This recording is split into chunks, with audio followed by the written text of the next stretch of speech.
It all began for me in theater school. I have a classical education in the theater.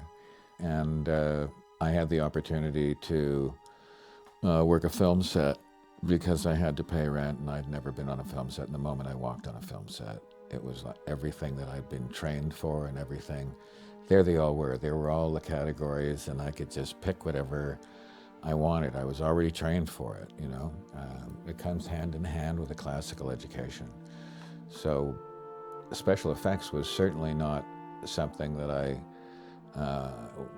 that was a place for smart people. Like, I was an actor. What the hell did I know about anything like that? But at that time, on looking at the industry, you look for a hole that your own personal creative being can fill in that thing called the film industry, and that set. Where can I fill that? And the special effects makeup industry at the time, it didn't even have materials that you could actually use to create the illusion the film asked you for. And I just found that to be a hole that I could fill. Even though there was no materials, if I could make something that had skin that was translucent and tissues that were translucent and people that weren't covered in makeup, and I just used natural things that were things. So if it worked to my eye, if it worked to somebody else, you know, all the rules that I knew from the theater, it either works or it doesn't work. Anything in between just doesn't work. And to solve those problems, just to encapsulate my whole career, after 30 years, I had managed to solve all those materials problems that I had to create something artificial, like the prosthetic tissue, those sorts of things. And I could control it. It ended up being easy, and we gave it away to the industry. But the technology now and our approach, our whole approach to work is now the industry standard, pretty all around the world, especially in Europe. Yeah, David was a big deal in Canada. I had never met him until I walked into his office and they offered me to do Dead Ringers. That was the first time I met him. It was a big deal. It was like, wow, that's David Cronenberg. Like, and he was some guy who was like, he's a special effects guy. Like, he was like, you know, his guys. David had his people, and much like Oliver Stone has his people, his family, his crew. And David had his. They're a very tight unit, and his special effects guys were Stéphane Dupuis and Chris Wallace, and they've been together for a long time and done some serious landmark work in the special makeup effects industry. And them not being there, I think was quite distressing for David. I don't know why they weren't doing this picture too. It had to be a timing thing or something. I don't know what it was. I hope it wasn't just a money issue, because they should have waited to get those guys. Because David, he didn't know me from Adam. And I get, as a director, if I was a director that a complete stranger, you know, taking on the responsibility of those very critical points in my film, I'd be leery too. I was surprised you wanted to see me. Give us a few minutes, please. My primary duties on the movie were 3 illusions. The first one where Jeremy and his twin are connected via an umbilical cord, and they fight in bed trying to separate each other. The second one is the atrophied twin that grows out of his pelvis. And the third one was the two of them lying on top, Jeremy's lying on top of himself. And it was a split screen thing, and all that was a wire that the sheet was, so the cut lines stayed exactly the same, and you could interplace people and stuff like that. That was very simple. The other 2 weren't simple by any stretch of the imagination. I wanted very much to do the first one with the umbilical cord, so that he had a girdle, he was wearing a girdle, and tie him right up, because in those days we built things with urethane, so you couldn't wreck those. So he did a girdle for both of them so that they could really fight and haul and, you know, roll. Because to me, the whole scene was about the fight. That's the way it was written anyway. But David didn't want to do that. He wanted to do just a prosthetic thing. where I was glued, a piece glued here and a piece glued there. But I told him, like, I mean, these guys weigh like 175, 80 pounds hanging off each end. And glue, it's just not going to happen. It'll happen for a moment, a couple of moments, and then it'll be weird, and they won't be able to fight. So the fight part of it won't happen. It'll not be a dialogue. And that's what happened. And that kind of, I hated taking away. I even built the girdle one, but David wouldn't do it because he wanted them nude. And the girdle thing only worked if they were in pajamas. You know, so I just said, put them in pajamas. Who cares? It's a nightmare. They're in pajamas. They don't have to be nude. If they're nude, we have to do it this way so there's no fight. So loose fight, add pajamas.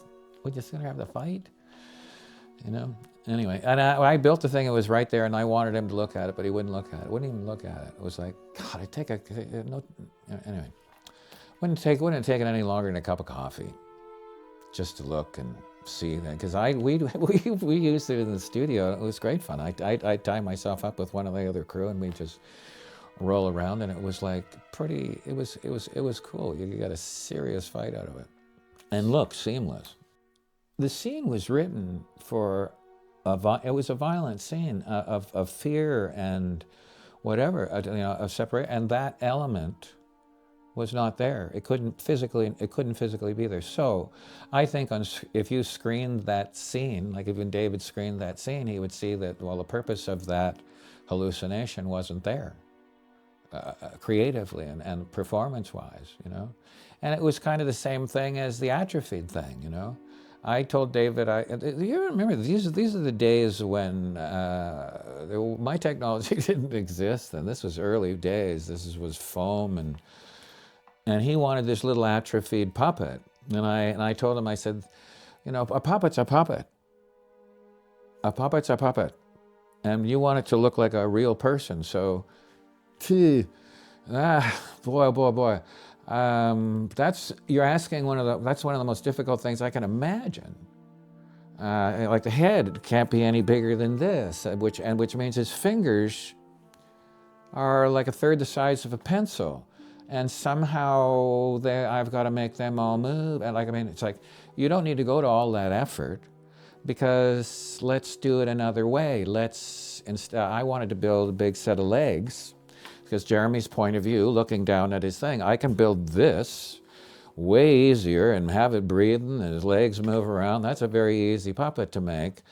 And then have real Jeremy Imons there as the guy, and I can prosthetically make him up, or just fucking let Jeremy do it, you know? And you have a perfect illusion. The only thing you couldn't have is both of them in the same shot without spending a lot of money CG-wise. But if it's a hallucination, they don't need to be in the same shot. You know, it's this and this, you know? Anyway. He never looked at that. I did camera tests of it and everything. We made, you know, and all the thing. Here, look how easy it is. Look how, no, we couldn't do that. So we had to make this thing. And honest to God, the puppet part of it, the animatronics, was the most incredible thing I think we ever built. It was those little tiny fingers, Walter Clausen and I, it was unbelievable what this thing was doing. And the whole time I'm going, you know, David's we're gonna prove him right. We're gonna prove him right, because this thing is so slick. It's so good. We can make this thing, you know. And we shrunk down we cast his body, and in those days, Mark Prent had an alginate that would shrink to half its size. So and none of us were sculptors. We were just crazy people.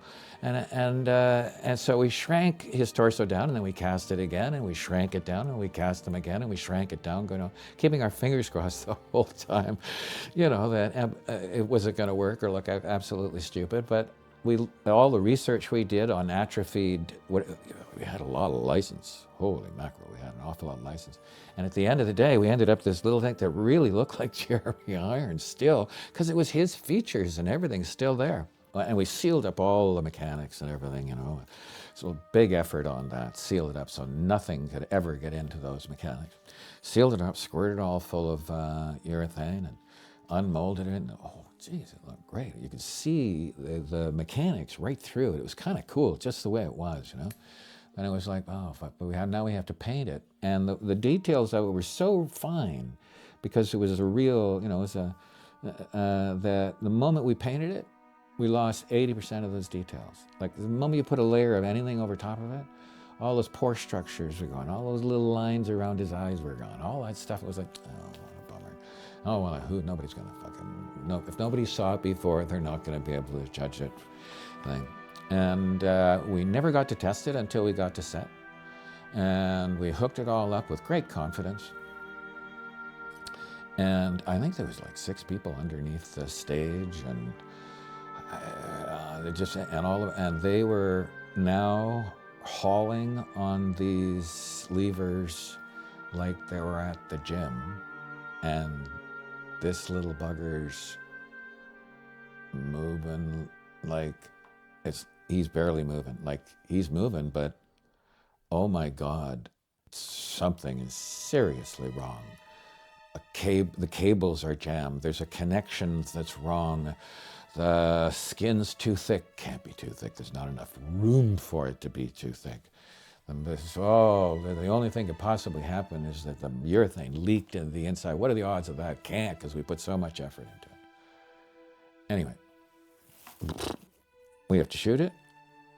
We shoot it. It's like, this thing is, I'm near in tears. I can't believe we have gone from this just so much fun character that we've just fucking built to this atrophied, painfully moving, silly looking puppet. And there was I had no idea what was wrong. Anyway, they shot this thing and nobody batted an eye. Nobody said, oh, that looks stupid. So you don't point that out.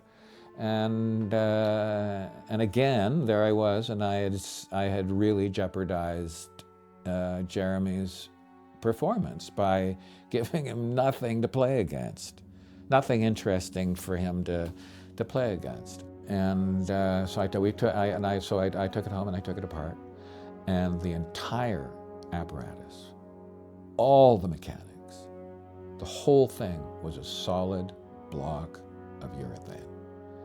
It had leaked through everything. Even this beautiful chest cavity that we had breathing was a solid block of urethane. The fact that the thing moved at all was an absolute miracle. But David came this close. We came this close to proving him right, though. You know, that was something that I thought I would have put any amount of money on. We could have never done, and sure enough, we didn't. But that was my fault.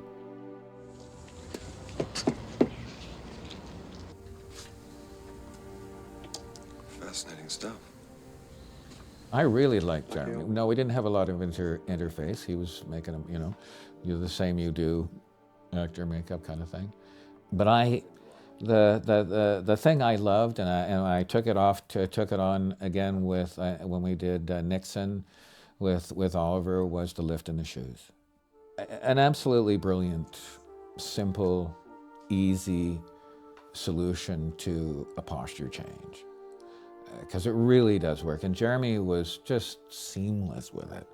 The audience always knew who was there, and the only difference was that little bit of center of balance was different in the two characters.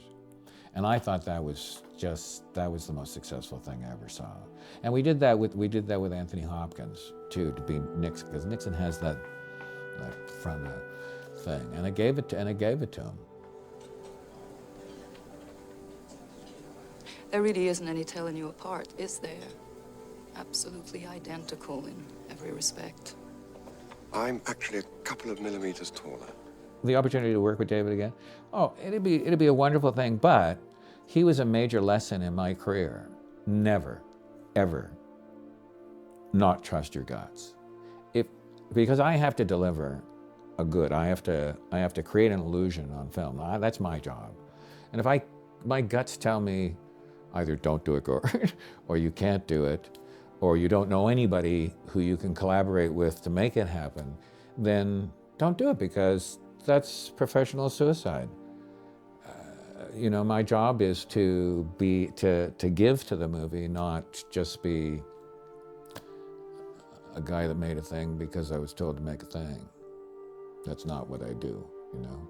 I've turned down a lot more movies than I've done for that very kind of a reason, because it jeopardizes your ability to get the next job.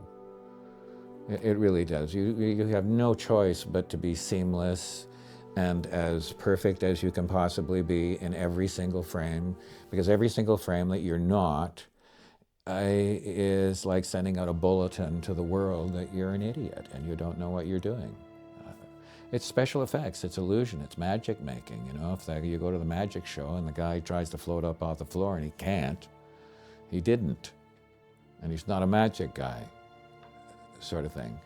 You know, that's how I approach my part of the industry, was more like illusion than part of the special effects makeup industry kind of thing. Because in my day, we did all kinds of crazy stuff. You know, films like Jacob's Ladder were, boy, we built whole rooms that came alive, and it just, yeah, it was great fun. It's a great job. If you have anybody, you know, it's not very many people over my time actually did the job. There was an illusion that there was a lot of people in the industry, but in reality, not very many at all. It was a difficult thing. There was no computer. There was no fix it in post. Everything was in front of camera, and your job was to put stuff that wasn't real in front of that camera. Well, things that aren't real, that can only be 50%, because it's not real. So the rest of it is context. So, you know, I got involved in the context, I think, part of it as much as that. So it was very cool. It's like painting in 3D. And not very many people get that opportunity to work like that.